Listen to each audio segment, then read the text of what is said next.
Brought to you by Agilus Diagnostics.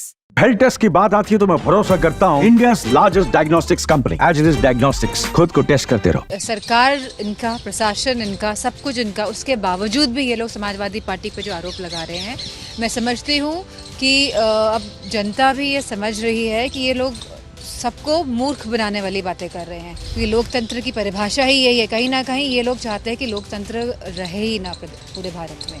जो कार्रवाई करी है बहुत कम प्रतिशत की कार्रवाई है, जहाँ पे मैं समझती हूँ लगभग बहुत सारे, क्योंकि पुलिस वाले इसमें इन्वॉल्व हैं और लगातार एक तरह का वातावरण बना रहे हैं, कहीं पे रोक रहे हैं। उत्तर प्रदेश में 9 विधानसभा के उपचुनाव चल रहे हैं। एक करहल भी उसमें बेहद अहम है। यादव परिवार का गढ़ और उसकी सीट है और इस वक्त हमारे साथ डिंपल यादव हैं। स्वागत है मैम आपका। ये किस तरीके का ये चुनाव आप देख रही हैं, क्योंकि आपकी पार्टी की तरफ से लगातार ये आरोप लगाए जा रहे हैं कि प्रशासन इसमें खेल कर रहा है, क्या कहें?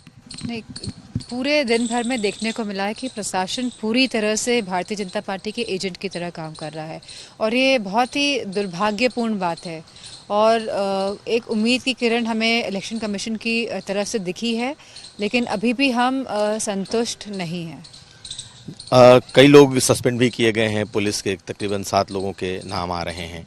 आपको लगता है कि कार्रवाई चुनाव आयोग ने की है, इससे सेटिस्फाइड हैं? नहीं, वही मैंने कहा कि जो कार्रवाई करी है बहुत कम प्रतिशत की कार्रवाई है, जहाँ पे मैं समझती हूँ लगभग बहुत सारे, क्योंकि पुलिस वाले इसमें इन्वॉल्व हैं और लगातार एक तरह का वातावरण बना रहे हैं, कहीं पे रोक रहे हैं और कहीं पे लाठियां बजा रहे हैं। तो बहुत सारे लोगों को सस्पेंड होना चाहिए। हम चाहते हैं कि एक सख्त रवैये के साथ जो लोग सस्पेंड हुए उनके साथ इलेक्शन कमीशन पेश आए। लेकिन बीजेपी, जैसे अखिलेश यादव जी ने प्रेस कॉन्फ्रेंस की, उसके बाद बीजेपी के प्रदेश अध्यक्ष ने भी एक प्रेस कॉन्फ्रेंस की और उन्होंने कहा है कि समाजवादी पार्टी के लोग फर्जी वोटिंग करा रहे हैं, बुरके में जबरन वोटिंग करा रहे हैं, इस तरह के आरोप लेकर के आए। सरकार इनका, प्रशासन इनका, सब कुछ इनका, उसके बावजूद भी ये लोग समाजवादी पार्टी पे जो आरोप लगा रहे हैं, मैं समझती हूँ कि अब जनता भी ये समझ रही है कि ये लोग सबको मूर्ख बनाने वाली बातें कर रहे हैं और कहीं ना कहीं हमारा पूरा पीढ़ी परिवार आज तैयार है भारतीय जनता पार्टी को उत्तर प्रदेश से हटाने के लिए। करहल में इस वक्त चुनाव चल रहा है, लेकिन करहल में घटना भी घटी है। एक लड़की का मर्डर हो गया है, उसमें एक लड़के का नाम आ रहा है और आपने सुना है इस घटने को? जो ये घटना घटी है, इसको गलत तरीके से भारतीय जनता पार्टी चाह रही है कि फैलाएं, लेकिन जो असल बात है ये घटना कल रात की है और जैसा कि बयान आया है एसपी का कि जो दोनों आरोपी हैं उनको जेल में डाल दिया गया, वो पकड़े गए हैं और इसका चुनाव से कोई भी लेना देना नहीं है। ये खुद यहाँ के एसपी का बयान है। आप इस चुनाव को कैसे देख रही हैं कि क्या ये चुनाव लगता है कि आपकी पार्टी के लिए भी एक लिटमस टेस्ट, एक सेमीफाइनल जैसा है? मैं समझती हूँ कि ये भारतीय जनता पार्टी के लिए लिटमस टेस्ट है। इसीलिए भारतीय जनता पार्टी को इस बात का ज्ञान है कि लोग उनको वोट नहीं करना चाहते हैं। कहीं ना कहीं जो उनका वोट प्रतिशत था वो धीरे धीरे घट रहा है।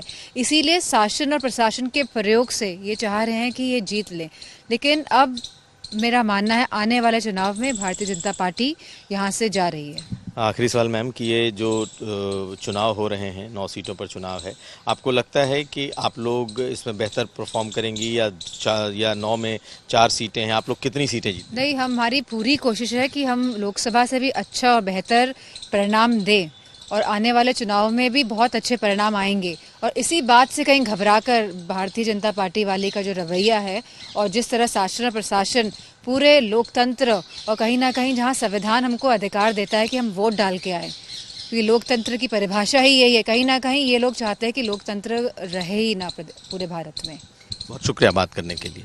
तो हमारे साथ थी डिंपल यादव। इनका सीधा आरोप है कि बीजेपी और सरकार इस चुनाव को लड़ रही है और पुलिस के तंत्र पर इस चुनाव को लड़ा जा रहा है। नीरज कुमार के साथ कुमार अभिषेक, करहल।